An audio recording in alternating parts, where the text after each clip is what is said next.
You walk into an empty parking garage, and your body speeds up before you think. Be honest with me.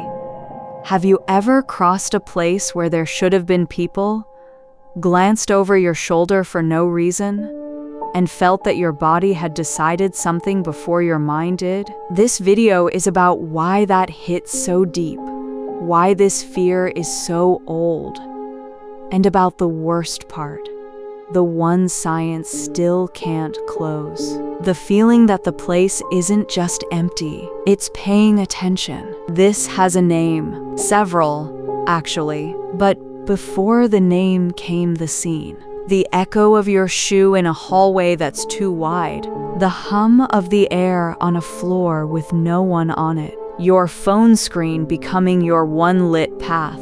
It's not a scare, it's not shyness. It's not a generic fear of being alone. It's something else. It's when a place built to hold people loses the crowd, but doesn't lose the sense of presence.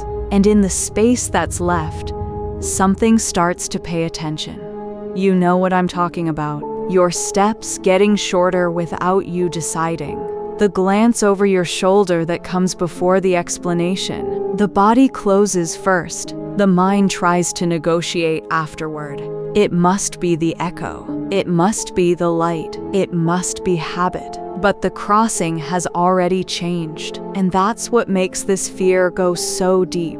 It doesn't arrive as an idea. It arrives as physical certainty. As if the building knew you were there. As if that emptiness had kept something standing. Maybe you felt it early, in a school hallway after class. In a part of the house that got too big when everyone left. You walked faster, not because you saw something, but because it seemed stupid to turn your back on that emptiness. Did it start there?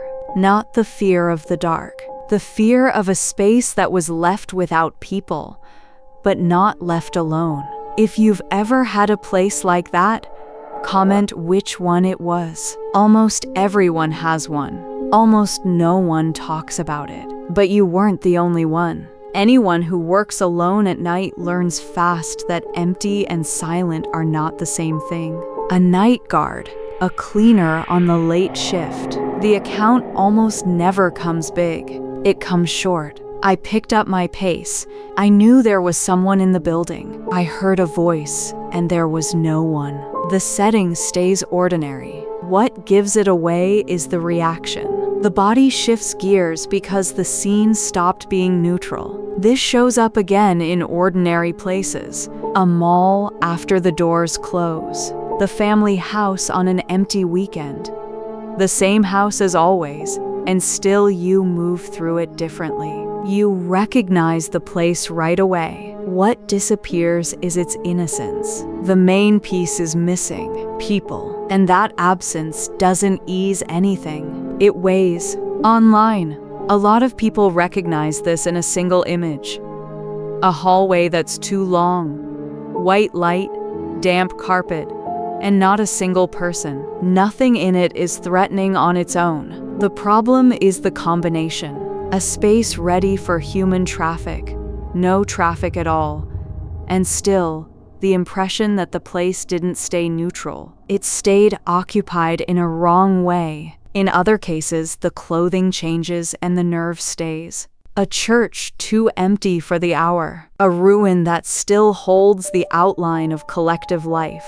You walk in and feel the same twist. It's not just abandonment. It's the trace of intention with no visible owner. Maybe that's why certain images seem to hold their breath, as if the room had been made ready too early and was now waiting for someone. Does the body notice the absence? Or does it notice that the absence didn't clean everything out? If this has ever happened to you in a hallway, a parking garage, or at work, comment. I picked up my pace too, and this is still just the edge. When this feeling really tightens, it stops being scenery and becomes company. You walk into a place that's too silent, and the silence doesn't calm you. It comes back at you. Your breathing grows. Your heart gets loud. The smallest noise feels too close. Instead of emptying, the room gains a body. In prolonged isolation, it gets worse. Time bends. Attention can't land. The room stays the same, but it stops staying outside of you. It leans in. It presses. And the presence almost never comes as a vague idea. It comes located in the corner, at the door, behind you on the stairs, beside you. It's that closeness that bothers most. It doesn't feel like just danger in the room. It feels like someone too close, someone who oriented themselves by your body and stayed. Is it just your body defending itself? Or is there something there that it senses before you do? And this doesn't show up only in empty buildings. People on extreme journeys describe the same curve. On the ice, at sea, at depth. Instead of complete chaos, a companion appears, a second body, a presence a few steps behind. The risk changes. The landscape changes. The signature stays far too similar.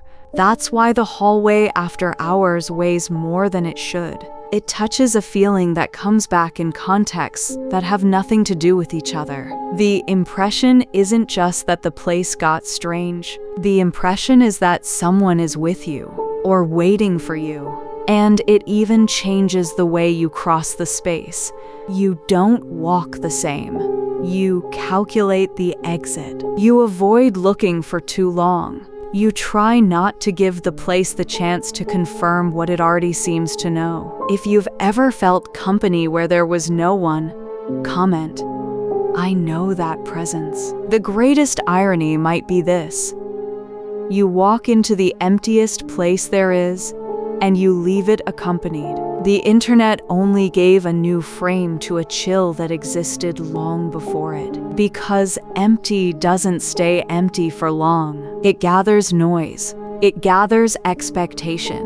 It gathers form.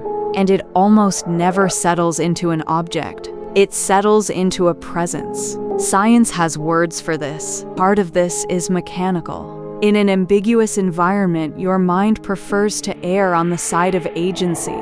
A small sound, a hallway missing detail.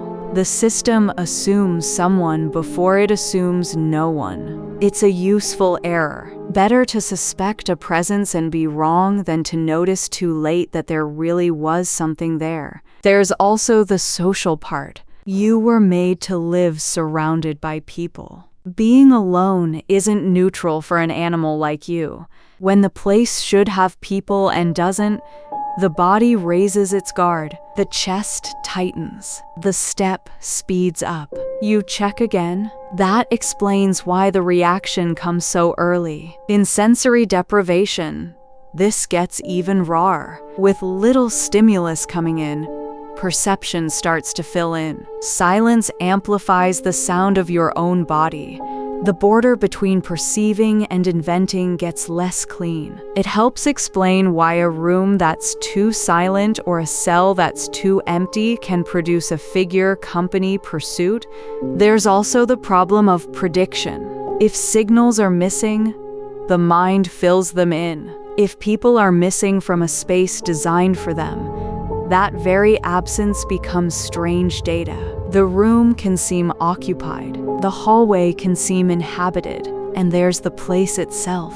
Certain spaces go wrong when function, memory, and time fall out of phase. The space still carries the shape of collective life, but the collective life is gone. You recognize the place. You just don't recognize the state it's in. And that small break is enough for the body to treat the scene as a warning. All of this explains a lot. It explains why the body reacts before reason. It explains why emptiness can turn into noise.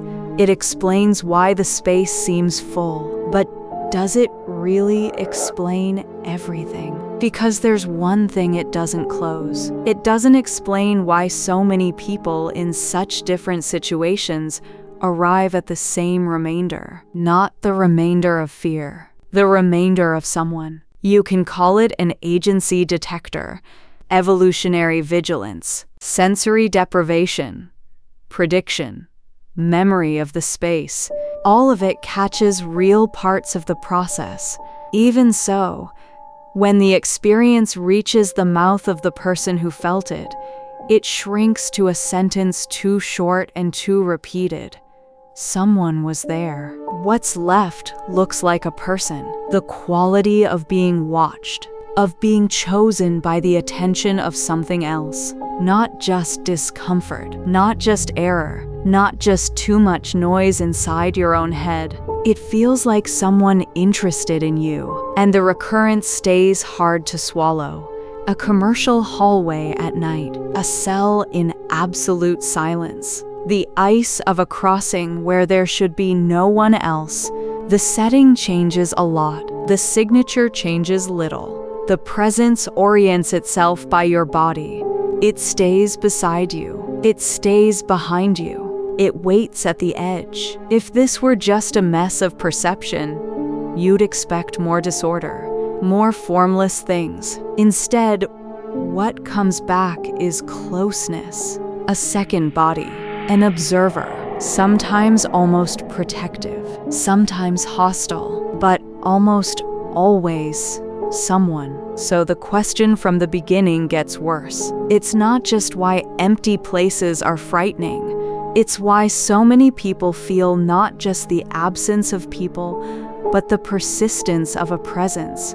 As if human absence didn't clear the space, as if something had left the scene, but something else had stayed to see who passes. Maybe that's why certain places don't seem deserted. They seem interrupted, as if the human had left, but the attention had stayed. You were made to be with people. When you're alone in a place where there should be people, something still watches. Science says it's your instinct. Science doesn't close the question. You were right to feel that someone is there. Empty places are not empty. Comment which empty place you were in when you felt that someone was there. You didn't make it up.